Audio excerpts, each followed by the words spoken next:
الحمدللہ رب العالمین والصلاة والسلام علی سید الانبیاء والمرسلین نبینا محمد وعلی آلہ وصحبہ اجمعین ومن تبعہم بإحسان الی یوم الدین اما بعد۔ صدر مجلس، اسٹیج پر بیٹھے معزز علماء کرام،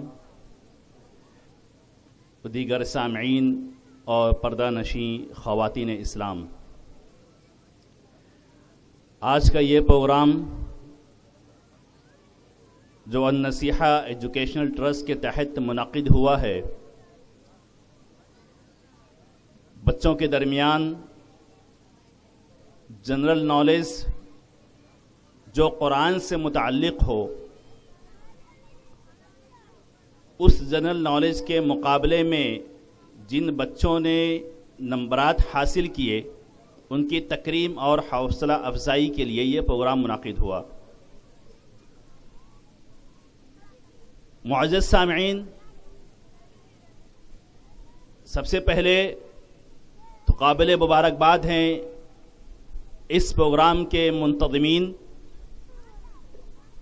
اسی طریقے سے قابل مبارکباد ہیں وہ بچے جنہوں نے اس میں حصہ لیا، قابل مبارکباد ہیں ان کے سرپرست جنہوں نے اپنے بچے کو حصہ لینے پر مجبور کیا، بالخصوص ایسے دور میں جب بچے سوشل میڈیا سے جڑ رہے ہیں، جب بچے اپنا زیادہ تر وقت ریل دیکھنے میں اور دیگر سوشل میڈیا کے مختلف ویب سائٹ پر گزارتے ہیں، ایسے پرفتن دور میں بچوں کو قرآن کریم سے مربوط کرنے کے لیے، قرآن کریم سے جوڑنے کے لیے اس طرح کے مسابقے کا انعقاد یقیناً یہ قابل تعریف عمل ہے۔ مولانا عبدالحکیم سراجی صاحب مبارکباد کے مستحق ہیں، اللہ رب العزت ان کی کوششوں کو، ان کی پوری ٹیم کی کوششوں کو قبول فرمائے۔ اس مناسبت سے مجھے ایک موضوع دیا گیا ہے کہ قرآن کا پیغام انسانیت کے نام۔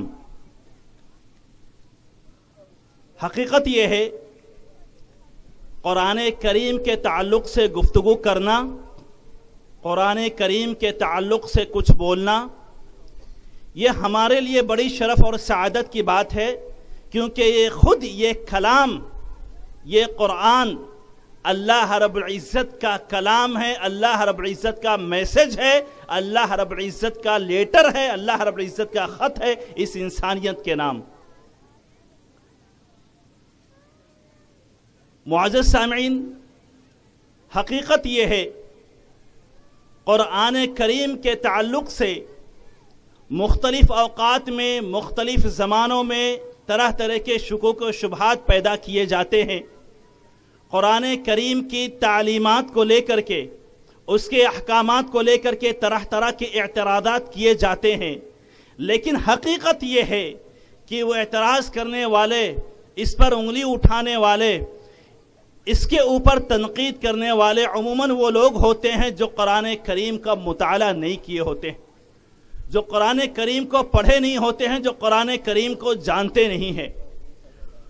ورنہ سچ یہ ہے کہ قرآن کریم کا مطالعہ کرنے والا، قرآن کریم کا پڑھنے والا، قرآن کریم کو جاننے والا، خواہ وہ اپنے مذہب کا ہو یا غیر مذہب کا ہو، یہ بات یاد رکھیے گا، خواہ وہ اپنے مذہب کا ہو یا غیر مذہب کا ہو، بات اگر انصاف کی جائے تو قرآن کریم جس چیز کی تعلیم دیتا ہے، قرآن کریم جس طریقے سے انسانیت کو مخاطب کرتا ہے، قرآن کریم جس طریقے سے انسانیت کو پیغام دیتا ہے، یقین مانیے کہ پھر وہ محبت کا پیغام ہے، وہ امن کا پیغام ہے، وہ عدل کا پیغام ہے، وہ انصاف کا پیغام ہے، وہ مساوات کا پیغام ہے، وہ سماجی روابط اور باہمی ہم آہنگی کا پیغام ہے۔ ذرا اس پس منظر کو دیکھیے کہ جس وقت یہ قرآن کریم نازل ہوا تھا اللہ رب العزت کی طرف سے، اس وقت انسانی سماج کی کیا صورتحال تھی، اس وقت عرب کن مسائل سے دوچار تھے، یہ دنیا کس طریقے صورتحال کا سامنا کر رہی تھی۔ اس وقت قرآن کریم کا نزول ہوا جب یہ انسانیت سسک رہی تھی، تڑپ رہی تھی، تکلیف میں کرب میں مبتلا تھی، تب قرآن کریم نازل ہوا۔ قرآن کریم نے اس لڑتی ہوئی انسانیت کو، اس بکھرتی ہوئی انسانیت کو، اس تڑپتی ہوئی انسانیت کو جوڑنے کا کام کیا، محبت کا پیغام دیا، ایک دوسرے سے مربوط کرنے کا نظام لے کر کے آیا۔ وہ جنگیں جو سالہ سال چلا کرتی تھی، وہ لڑائیاں جو سالہ سال لڑا کرتی تھی، یہ اس قرآن کریم کی برکت تھی، یہ اس قرآن کریم کی عظمت تھی۔ یہ قرآن کریم و نعمت بن کر کے آیا تھا کہ ایک دوسرے کے لیے جو جان لینے کے در پہ تھے، ایک دوسرے کے لیے جان دینے کو تیار ہو گئے۔ وَاذْكُرُوا إِذْ كُنْتُمْ أَعْدَاءً فَأَلَّفَ بَيْنَ قُلُوبِكُمْ فَأَصْبَحْتُمْ بِنِعْمَتِهِ إِخْوَانًا وَكُنْتُمْ عَلَى شَفَا حُفْرَةٍ مِّنَ النَّارِ۔ یہ جو مساوات، یہ جو ہم آہنگی ہے، یہ قرآن کریم کی دین تھی، جس کو نعمت کے طور پر قرآن کریم نے گنایا ہے، بتلایا ہے کہ لو انفقت ما فی الارض جمیعا ما الفت بین قلوبہم، اگر دنیا کے سارے خزانے تم خرچ کر دو، دنیا کی ساری چیزیں تم خرچ کر دو، لیکن الفت و محبت کے جذبات جو اس قرآن کریم نے پیدا کیے تھے مسلمانوں کے درمیان، مومنین کے درمیان، دو دشمنوں کے درمیان، وہ الفت و جذبات کے وہ جذبات آپ کسی بھی چیز کو خرچ کر کے، کسی بھی چیز کو دے کر کے آپ وہ جذبات خرید نہیں سکتے تھے۔ تو قرآن کریم نے یہ جذبہ پیدا کیا تھا۔ یہ جو سماجی تفریق آج بھی ہم دیکھ رہے ہیں، کوئی دلت کے نام پہ مارا جا رہا ہے کہ یہ دلت ہے، یہ سماج کا بچھڑا طبقہ ہے، یہ یادو ہے، یہ سماج کا بچھڑا طبقہ ہے، یہ فلانا طبقے کا ہے، یہ فلانے طبقے کا ہے تو اعلیٰ ہے، یہ فلانے طبقے کا ہے تو یہ چھوٹا ہے یا ادنا ہے۔ قرآن کریم نے یہ پیغام دیا کہ یا ایھا الناس، یا ایھا الناس انا خلقناکم من ذکر وانثی وجعلناکم شعوبا وقبائل لتعارفوا ان اکرمکم عند اللہ اتقاکم۔ کہ اے پوری انسانیت، ہم نے تمہیں ایک جان سے پیدا کیا، ایک آدمی ایک عورت سے ہم نے تم کو پیدا کیا، پھر یہ انسانی تفریق کیوں؟ اسلام اور یہ قرآن یہ ساری تفریقات کو اس نے ختم کیا کہ کسی کالے گورے کی تمیز نہیں ہونی چاہیے، کسی لسانی عصبیت کی بنیاد پر تفریق نہیں ہونی چاہیے، کسی علاقائی بنیاد پر تفریق نہیں ہونی چاہیے، نہ کسی قومی اور کسی بھی طرح کی دوسری عصبیت کی بنیاد پر انسانوں کے درمیان تفریق نہیں ہونا چاہیے۔ انسان کو صرف انسانیت کی بنیاد پر دیکھا جائے، انسان سے صرف انسانیت کی بنیاد پر سلوک کیا جائے۔ انسان کو اگر کسی انسان پر کوئی تفریق ہے، اگر کسی انسان پر کوئی میزہ حاصل ہے، اگر کسی انسان کو کسی انسان پر کوئی فرق اور کوئی خصوصیت حاصل ہے، تو وہ صرف اور صرف تقوی کی بنیاد پر، اس کے اخلاق کی بنیاد پر، اس کے کردار کی بنیاد پر، اس کے گفتار کی بنیاد پر اگر تفریق کیا جائے تو صرف اسی بنیاد پر تفریق کیا جائے۔ یہ پیغام امن تھا۔ قرآن راحت بن کر کے آیا ہے ان طبقات کے لیے جنہیں نچلی نگاہوں سے دیکھا جاتا ہے۔ قرآن مسیحا بن کر کے آیا ان کے لیے جنہیں گری نظروں سے دیکھا جاتا تھا۔ قرآن مسیحا بن کر کے آیا ان لوگوں کے لیے جو سماج کی نظروں میں معتوب تھے، مبغوض تھے، مقہور تھے، مجبور تھے۔ قرآن ان کے لیے مسیحا بن کر کے آیا، یہ پیغام لے کر کے آیا کہ اب کوئی تفریق نہیں۔ ان اکرمکم عند اللہ اتقاکم۔ جتنے تمہارے اخلاق اچھے ہوں گے، جتنے تمہارے کردار اچھے ہوں گے، جتنا تمہارا گفتار اچھا ہوگا، جتنا تمہارا معاملہ اچھا ہوگا، اتنی ہی زیادہ تم معزز اور مقدس اور بہتر ہو اس سماج اور سوسائٹی کے لیے۔ معزز سامعین، اور اسی طریقے سے نہ یہ کہ صرف انسانی بنیادوں پر لوگوں کو برابر کیا، بلکہ اس قرآن نے یہ تعلیم دی ہے کہ ہر ایک کو اس کے عقیدے کی، اس کے فکر کی، اس کے اظہار آزادی، اس کے اظہار رائے کی آزادی دی ہے۔ لا اکراہ فی الدین قد تبین الرشد من الغی۔ آج ہم سے یہ کہتے ہیں لوگ، یہ الزام لگاتے ہیں ہم پر کہ زبردستی مسلمان بنایا جا رہا ہے، زبردستی دین کنورٹ کیا جا رہا ہے، زبردستی دھرم پریورتن کیا جا رہا ہے۔ ارے قرآن کی اس تعلیم کو دیکھو، لا اکراہ فی الدین، دین کے معاملے میں کوئی زور و زبردستی نہیں ہے، کوئی جبر و اکراہ نہیں ہے۔ تم اپنے دین پر، ہم اپنے دین پر، قد تبین الرشد من الغی، صحیح کیا ہے، غلط کیا ہے، حق کیا ہے، باطل کیا ہے، سچ کیا ہے، جھوٹ کیا ہے، یہ ساری چیزیں واضح ہو چکی۔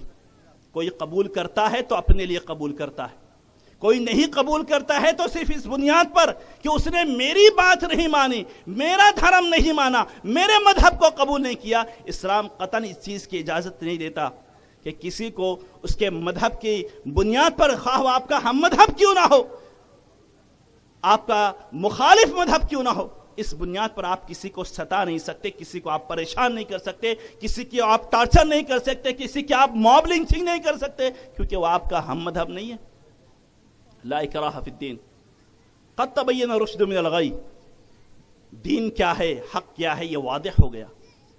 اب اگر کوئی کسی کو قبول کرنا ہے وہ قبول کرے، اسلام نے یہ آزادی دی ہے، قرآن نے یہ آزادی دی ہے، تم کسی بھی مذہب کے ماننے والے ہو اپنے مذہب پر عمل کرو۔ اور ہمیں یہ مخاطب کیا ہے کہ اگر ہم اپنے مذہب کی بات کریں، ہم اپنے دین کی بات کریں، تو وہاں پر ہم سامنے والے کو غلط الفاظ سے، غلط القاب سے، غلط طریقے سے قطعاً مخاطب نہ کریں۔ ہم اپنی بات رکھیں تو غلط جملے استعمال نہ کریں، نہ شائستہ لب و لہجہ نہ ہو ہمارا۔ ادعو الی سبیل ربک بالحکمت والموعظۃ الحسنہ، بلانا ہے حکمت سے بلاؤ، عقل و دانش مندی سے بلاؤ، محبت سے بلاؤ، اچھے سے بلاؤ، اخلاق سے بلاؤ، پیار سے بلاؤ، محبت سے دعوت دو۔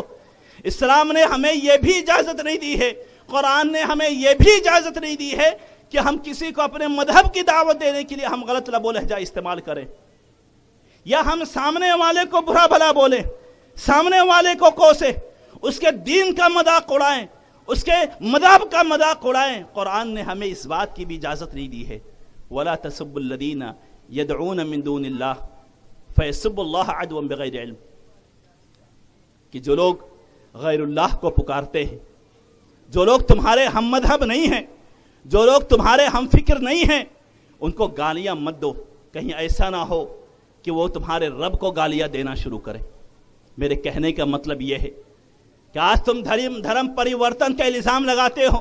اسلام اس قدر امن کا اور محبت کا درس دیتا ہے کہ آپ بتاؤ کہ آپ اپنے مذہب پر باقی رہتے ہوئے آپ کی احترام کی اور آپ کے جذبات کے خیال رکھنے کی ہمیں قرآن تعلیم دیتا ہے۔ پھر کہاں سے یہ قرآن دہشت گردی کا، قتل و غارت گری کا، کہاں سے یہ قرآن سختی کا اور تشدد کا حکم دیتا ہے؟ یہ بیجا الزامات ہیں، یہ بیجا اعتراضات ہیں جو قرآن پر کیے جاتے ہیں۔ میں نے کہا نا کہ قرآن پر اعتراض وہ کرتا ہے جو پڑھتا نہیں، واللہ تاریخ گواہ ہے یہ قرآن کی تعلیمات کس قدر روشنی لے کر کے آئی تھی کہ جس نے انسانیت کو شرک کی تاریکیوں سے، شرک کی خباثتوں سے، شرک کی نجاستوں سے نکال کر کے روشنی کی طرف لے کر کے آیا تھا، عدل و انصاف کی طرف لے کر کے آیا تھا۔ ارے قرآن نے ہمیں یہ تعلیم دی تھی، انصاف کی بات کرنا، عدل کی بات کرنا، سماجی مساوات کی بات کرنا، اپنا ہو یا پرایا ہو، یہ قرآن کا پیغام امن ہے۔ اپنا ہو یا پرایا ہو، بات انصاف کی جائے۔ وَإِذَا حَكَمْتُمْ بَيْنَ النَّاسِ وَإِذَا حَكَمْتُمْ بَيْنَ النَّاسِ تَحْكُمُ بِالْعَدْلِ، اگر لوگوں کے درمیان فیصلہ کرنا ہے، ان تحکم بالعدل، تو انصاف کا دامن تھام رکھو، انصاف قائم رکھو گے، عدل قائم رکھو گے تو سماج میں امن قائم ہوگا، محبت قائم ہوگی۔ اور قرآن کی اسی تعلیمات کو ہمارے صحابہ کرام رضوان اللہ علیہم اجمعین نے اپنایا۔ ایک مثال میں آپ کے سامنے بیان کروں کہ قرآن کی اس عدل و انصاف کی تعلیم کو صحابہ کرام کس طریقے سے زمین پر اتارتے تھے۔ حضرت علی رضی اللہ تعالیٰ عنہ خلیفہ وقت ہیں، بادشاہ وقت ہیں، حضرت علی رضی اللہ تعالیٰ عنہ، ایک دفعہ کیا ہوا، حضرت علی رضی اللہ تعالیٰ عنہ کی زرہ چوری ہو گئی، جو پہنتے ہیں جنگ کرتے وقت، چوری ہو گئی، بہت ڈھونڈا نہیں ملا۔ بعد میں معلوم ہوا کہ فلاں یہودی کے گھر میں میری زرہ رکھی ہوئی ہے۔ بادشاہ وقت ہیں، دو چار آدمی بھیجتے، جا کر کے اٹھا لاتے اس آدمی کو، زرہ تو دور کی بات، اس آدمی کو اٹھا لاتے۔ لیکن قرآن نے یہ کہا تھا وَلَا يَجْرِمَنَّكُمْ شَنَآنُ قَوْمٍ عَلَىٰ أَلَّا تَعْدِلُوا اعْدِلُوا هُوَ أَقْرَبُ لِلتَّقْوَىٰ. کسی قوم کی عداوت، کسی قوم کی دشمنی، تمہارا ہم مذہب نہ ہو، تمہارا ہم قوم نہ ہو، تو ایسا نہ ہو کہ تمہارے اندر قومی عصبیت کا غلبہ ہو جائے، ایسا نہ ہو کہ تم اپنے ہم قوم ہونے کی بنیاد پر تم غلط فیصلے کرو، انصاف سے فیصلے نہ کرو. کہا علی رضی اللہ تعالیٰ عنہ کہتے معلوم ہوا کہ فلاں آدمی کے پاس، فلاں یہودی کے پاس میری زرہ رکھی ہوئی ہے، اس کے باوجود اپنا معاملہ کورٹ میں لے کر کے جاتے ہیں، اپنا معاملہ کورٹ میں لے کر کے جاتے ہیں قاضی شریح کے پاس. اور قاضی بھی اس دور کا قاضی خلیفہ وقت علی رضی اللہ تعالیٰ عنہ بادشاہ ہیں، اس کے باوجود لا کر کے سامنے کھڑا کر دیتا ہے. یہ مزاج کہاں پاؤ گے تم؟ یہ عدل و انصاف کہاں پاؤ گے تم؟ یہ امن کہاں پاؤ گے تم؟ یہ سماجی مساوات کہاں پاؤ گے تم؟ علی رضی اللہ تعالیٰ عنہ سامنے کھڑے ہیں مدعی بن کر. معاملہ کیا ہے؟ معاملہ یہ ہے کہ فلاں یہودی کے پاس میری زرہ رکھی ہوئی ہے، مانگنے پر نہیں دے رہا ہے. قاضی کہتا ہے ثبوت لے کر کے آؤ کہ وہ تمہاری زرہ ہے. بطور گواہ اپنے بیٹے کو پیش کرتے، اپنے غلام کو پیش کرتے، جو گواہی دیتے کہ ہاں یہ زرہ ان کی ہے. کہا گیا یہ تو تمہارا بیٹا ہے، وہ تو تمہاری ہی بات کرے گا، یہ تمہارا غلام ہے، یہ تو تمہاری ہی بات کرے گا، کوئی اور ثبوت لے کر کے آؤ. کہا کوئی اور ثبوت نہیں ہے. قاضی شریح نے بادشاہ وقت حضرت علی رضی اللہ تعالیٰ عنہ کے خلاف فیصلہ دیا. کہا کوئی ثبوت نہیں تمہارے پاس، لہذا یہ ذرا اسی یہودی کی ہے اور اسی کے پاس باقی رکھی جائے گی. یہودی یہ دیکھ کر کے، وہ غیر مسلم یہ دیکھ کر کے حیران رہ گیا کہ یہ اسلام کا انصاف ہے، یہ قرآن کا پیغام ہے. وہ تعجب کر رہا ہے کہ بادشاہ وقت کے خلاف فیصلہ دیا گیا ثبوت نہ ہونے کی بنیاد پر. یہ ادا اسے بڑی پسند آئی. فوراً کہتا ہے کہ میں اسلام کے اس عدل و انصاف کو، قرآن کے اس عدل و انصاف کو دیکھ کر کے میں یہ کہنے پر مجبور ہو گیا ہوں کہ یہ ذرا میری نہیں ہے، یہ انہی کی ہے. یہ راستے میں مجھے پڑی ملی تو میں نے اٹھا کر کے رکھ لی تھی. کہنے کا مطلب یہ ہے کہ قرآن کریم نے عدل و انصاف کا یہ تصور پیش کیا. حضرت عمر فاروق رضی اللہ تعالیٰ عنہ گورنر کو بلا کر کے گورنر کے بیٹے کو کوڑا لگوا رہے ہیں. یہ قرآن نے یہ انصاف کی راہ، یہ امن کی راہ یہ اپنائی تھی کس انداز میں؟ وَلَا يَجْرِمَنَّكُمْ شَنَآنُ قَوْمٍ عَلَىٰ أَلَّا تَعْدِلُوا. تمہارا ہم قوم نہ ہو تو ایسا مت کرنا کہ اس پر ظلم کرنا، غلط طریقے سے پیش آنا، اس کا حق مارنا. یہ اسلام نے، قرآن نے ہمیں یہ نہیں سکھایا. عمر فاروق رضی اللہ تعالیٰ عنہ مصر کے گورنر عمرو بن عاص رضی اللہ تعالیٰ عنہ کو بلاتے ہیں، ان کے بیٹے کو بلاتے ہیں. کیوں؟ اس لیے کہ ان کے بیٹے نے ایک عیسائی کو کوڑا لگا دیا تھا، کیونکہ وہ ایک مسابقے کے گھوڑ سواری کا مقابلہ ہو رہا تھا. وہ عیسائی آگے نکل گیا تو اس نے کیا کیا کہ ایک کوڑا لے کر کے اس کو مارا. کہا میں معزز باپ کا بیٹا ہوں، بڑے باپ کا بیٹا ہوں، میرا باپ یہاں کا اس شہر کا گورنر ہے، وہ تو کیسے مجھ سے آگے نکل گیا؟ تیری جیتنے کی ہمت کیسے ہوئی؟ کوڑا لگایا اس کو، ایک کوڑے سے مارا. وہ عمر فاروق رضی اللہ عنہ کے دربار میں پہنچتا ہے، کہتا مجھے انصاف چاہیے، وہ انصاف جو قرآن نے آپ کو سکھایا ہے. حضرت عمر فاروق رضی اللہ عنہ گورنر کو، عمرو بن عاص کو اور ان کے بیٹے کو بلاتے ہیں اور اس عیسائی کے ہاتھ میں کوڑا تھماتے ہیں اور کہتے ہیں کہ اس گورنر کے بیٹے کو تم مارو جیسا اس نے مارا تھا تمہیں.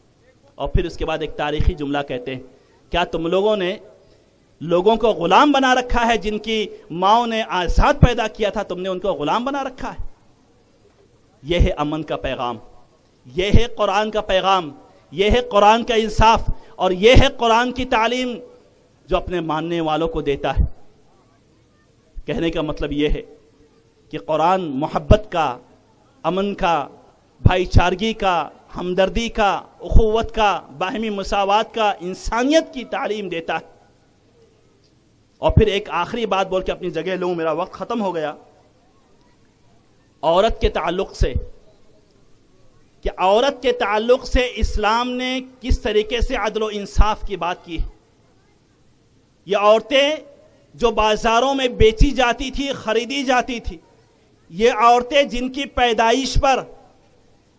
پیدائش پر باپ سماج اور سوسائٹی میں منہ چھپائے پھرتا تھا، جس کا چہرہ سیاہ پڑ جاتا تھا، قرآن کریم نے ان کو عزت دی، رفعت دی، بلندی دی، وراثت کے اعتبار سے ان کا حق متعین کیا، بحیثیت ماں، بحیثیت بیٹی، بحیثیت بہن، وراثت میں ان کا حق دے کر کے للرجال نصیب مما ترک الوالدان والاقربون وللنساء نصیب مما ترک الوالدان والاقربون مما قل منه او كثر نصیبا مفروضا۔ قرآن نے یہ حق انہیں عطا کیا۔